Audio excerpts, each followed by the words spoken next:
Alright, today I'm going just a local riding and it's a nice day, autumn already.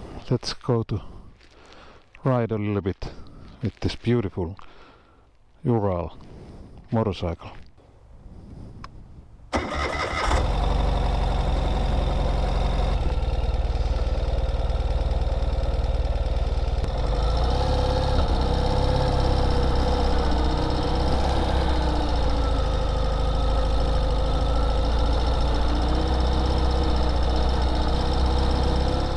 This road changes to gravel road right now, and this should be pretty good road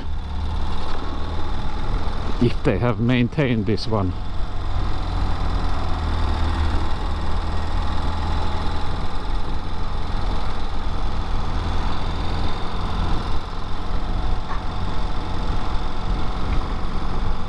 Don't know who she is, but that doesn't matter. Just waving everybody and see the smiles on people's face.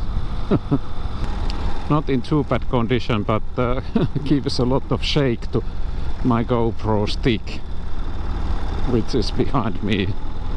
It's the GoPro Max and it's 360 camera.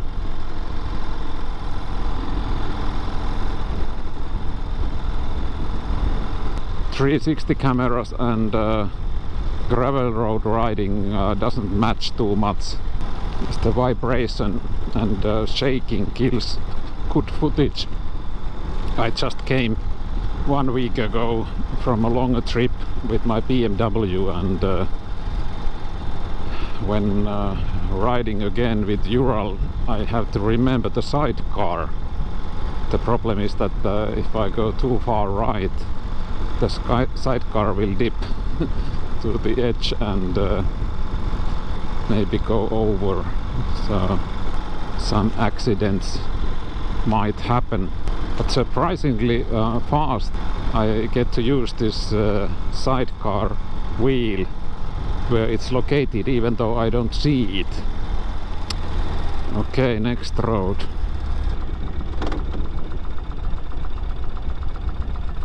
I stop here and shut down this 360 camera. It's intact here.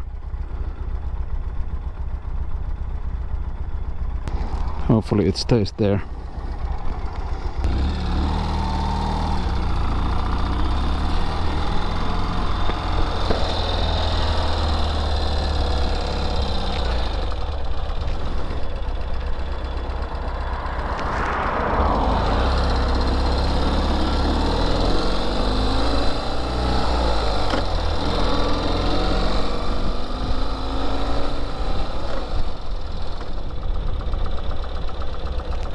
This is, by the way, a local Trans-European Trail road also.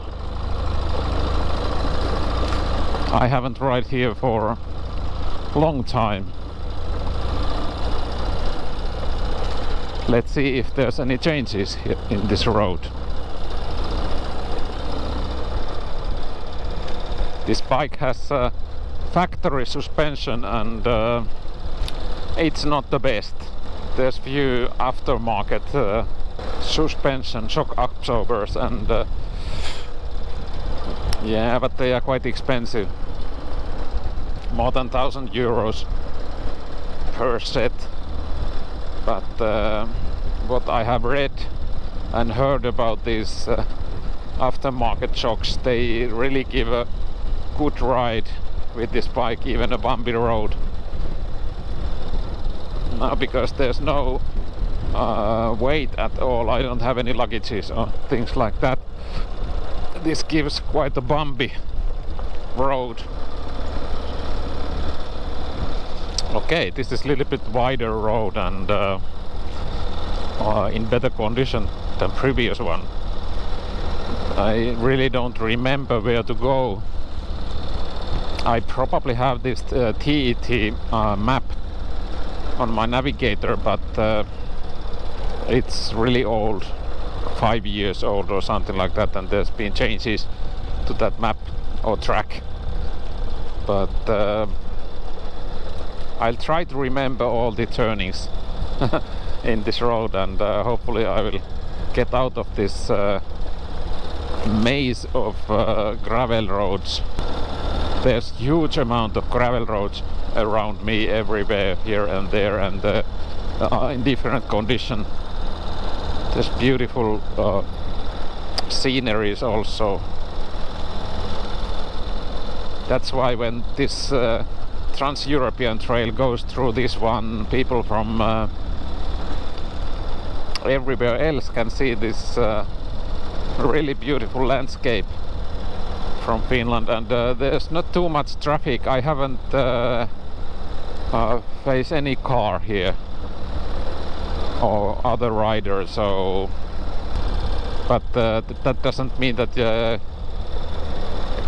you don't need to be cautious here, because behind the curve might come some local traffic, and then everybody needs to brake a little bit. But yeah, it's quite quiet. A lot of forestry is happening here. They are logging and cutting the trees and so forth. And in Finland, many of these gravel roads are laid because of the forestry. They are kind of forest roads or fire roads, like friends from USA might say. Well, I don't remember this road at all.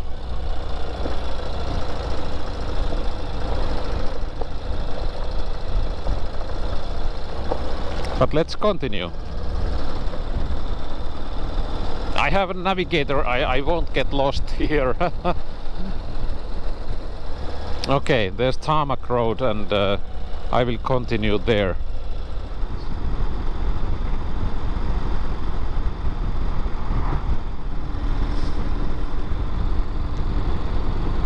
There's this golf club area. Some people are golfing there. I guess that it's not a too bad time of the year. You just have to take some good clothes with you. It's plus 10 degrees Celsius.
But now this is old gravel road, and it should be in good condition. It's said, and there's immediately some bumps and holes. Yeah, this is beautiful local countryside here, and some of these gravel roads are old, but same time they are fast gravel roads. So if you can imagine, you you can ride with your dual sport bike here and or adventure bike. These are really fast roads.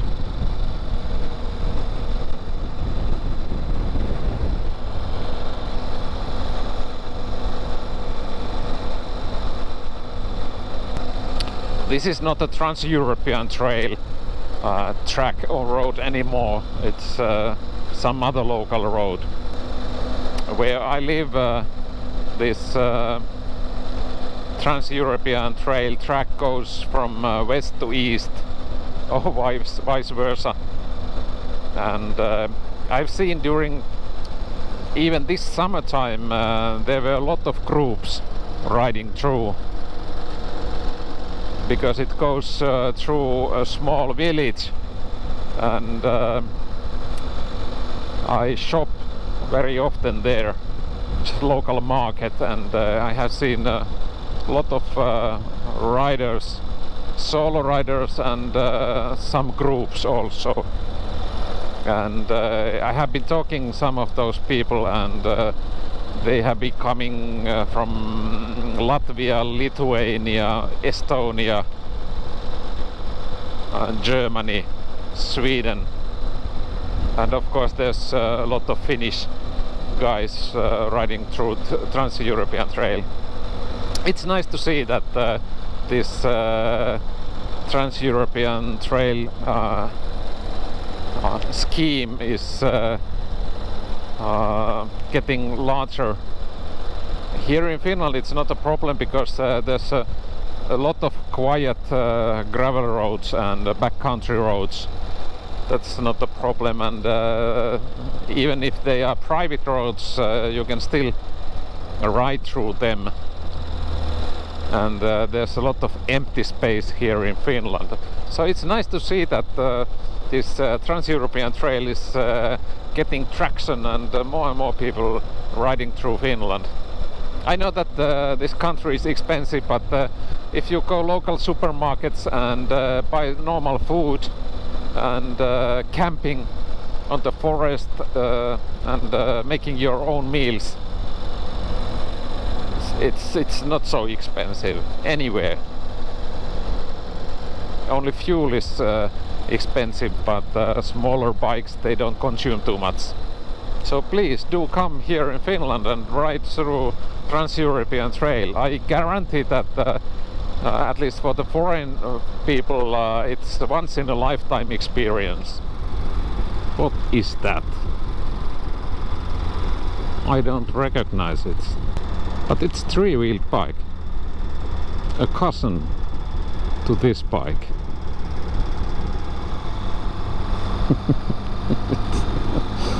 Oh, wonderful world.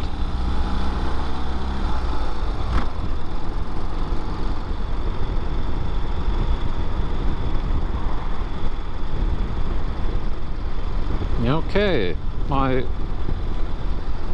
little trip, local ride, is coming to an end, and I guess that it fulfills its purpose quite well, because in my head is only one thing: checking these carburetors of this bike. I have to synchronize these carburetors. It's fuel injection. When I'm riding 80 kilometers per hour, these rear view mirrors are a little bit buzzing, so I have to do this synchronization soon. Maybe not today. 2 hours riding local roads, and hopefully you got some view what kind of environment I'm doing these local ridings, and you got some view about this Trans-European Trail which goes locally there. So see you in the next video.